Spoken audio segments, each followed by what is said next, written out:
નમસ્તે મિત્રો, આજે આપણે બનાવીશું ઢાબાના શાકને ભૂલાવી દે તેવું ખૂબ જ સ્વાદિષ્ટ મકાઈનું શાક. તો ખૂબ જ ઓછા ખર્ચમાં બનતું આ શાક ખાવામાં એકદમ ટેસ્ટી એવું લાગે છે. તો વિડીયો ગમે તો લાઈક કરજો અને ચેનલને સબસ્ક્રાઈબ કરવાનું ભૂલતા નહીં. તો ચાલો હવે બનાવીએ.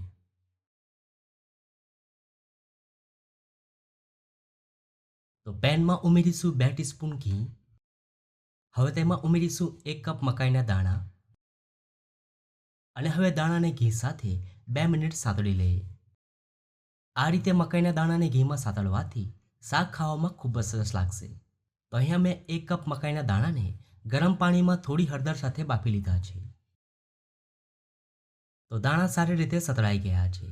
હવે આપણે પેસ્ટ બનાવી લઈએ, જેનાથી આ શાક એકદમ સ્વાદિષ્ટ બનશે. તો જારમાં ઉમેરીશું 3 કટ કરેલા ટમેટા સાથે 10 જેટલા કાજુ અને 1/4 કપ મગજતરી. હવે બધી જ સામગ્રીઓને એકદમ સ્મૂથ પીસી લઈએ. તો મકાઈના શાકનો સ્વાદ વધારતી પ્યોરી તૈયાર છે. હવે આપણે ટેસ્ટી એવું શાક બનાવી લઈએ. તો પેનમાં ઉમેરીશું 3 ટેબલસ્પૂન તેલ.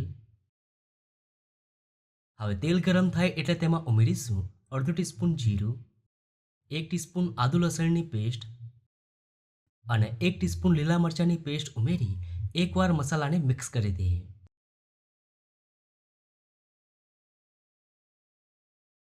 હવે તેમાં તૈયાર કરેલી પેસ્ટ ઉમેરી દઈએ. સાથે 1/4 ટીસ્પૂન લાલ મરચું પાવડર અને 1 ટીસ્પૂન કાશ્મીરી મરચું ઉમેરી મસાલાને એકદમ સારી રીતે મિક્સ કરી દઈએ.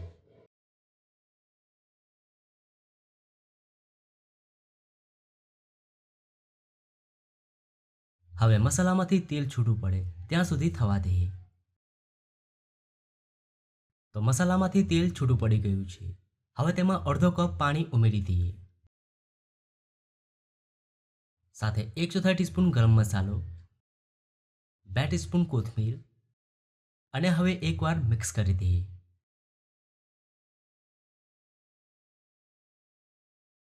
હવે તેમાં મકાઈના દાણા ઉમેરી દઈએ અને હવે મિક્સ કરી દઈએ.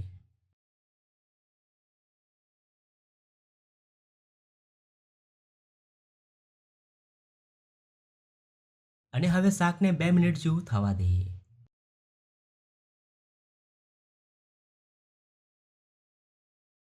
તો 2 મિનિટ પછી એકદમ ટેસ્ટી એવું મકાઈનું શાક તૈયાર છે. હવે તેને સર્વ કરી લઈએ. તો ગરમ ગરમ ખાવાની મજા પડે તેવું ખૂબ જ સરસ મકાઈનું શાક બન્યું છે. તમે આ શાકને રોટલી, પરાઠા, પૂરી સાથે સર્વ કરો, ખૂબ જ સરસ લાગશે.